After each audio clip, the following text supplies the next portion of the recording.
Trump's controversial AI image as Pope, outrage and reactions. In a surprising twist that has left many shaking their heads, Donald Trump recently took to social media to share an AI-generated image of himself dressed as the Pope.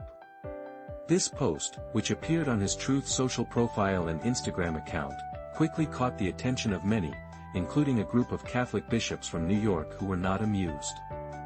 The timing of Trump's post couldn't be more sensitive, as the world continues to mourn the passing of Pope Francis, who died on April 21st. Just days before the papal conclave is set to begin, the image has raised eyebrows not only in the United States but also across Italy, where the papacy is held in high regard, even among those who may not be religious. The image features Trump in a striking white cassock and a pointed mitre, and it became a hot topic during the Vatican's daily conclave briefing. Italian and Spanish media outlets criticized the post as being in poor taste, especially given the ongoing period of official mourning. Former Italian Prime Minister Matteo Renzi didn't hold back, calling the image shameful and an insult to believers and institutions alike. He expressed his frustration on social media, stating, "This is an image that offends believers, insults institutions, and shows that the leader of the right-wing world enjoys clowning around."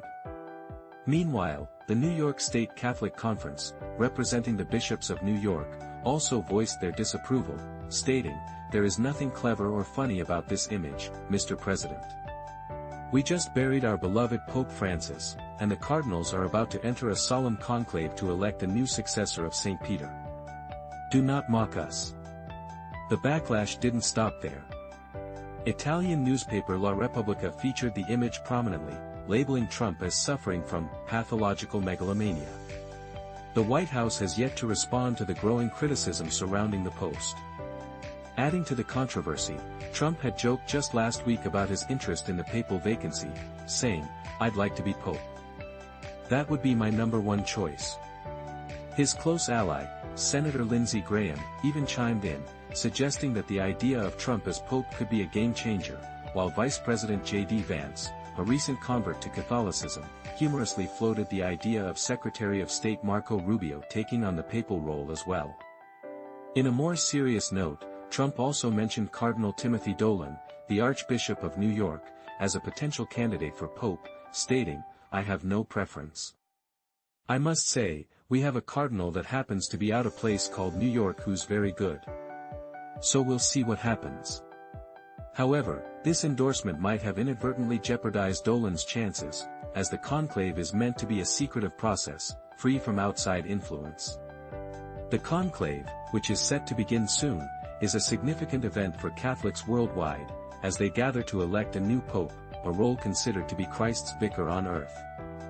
The death of a pope and the election of a successor is treated with the utmost solemnity, especially in Italy, where the papacy is deeply respected. As the world watches, the implications of Trump's actions and comments could resonate far beyond social media, especially given the ongoing tensions between his administration and the Catholic Church, particularly regarding immigration policies. With a new pope potentially leaning more conservative, the future of the Catholic Church in America could be at a crossroads. In the midst of all this, Trump's nomination of Brian Birch as his ambassador to the Holy See raises further questions about the relationship between secular power and the papacy, especially as the Vatican navigates its own internal challenges. As the conclave approaches, the world waits to see how these events will unfold.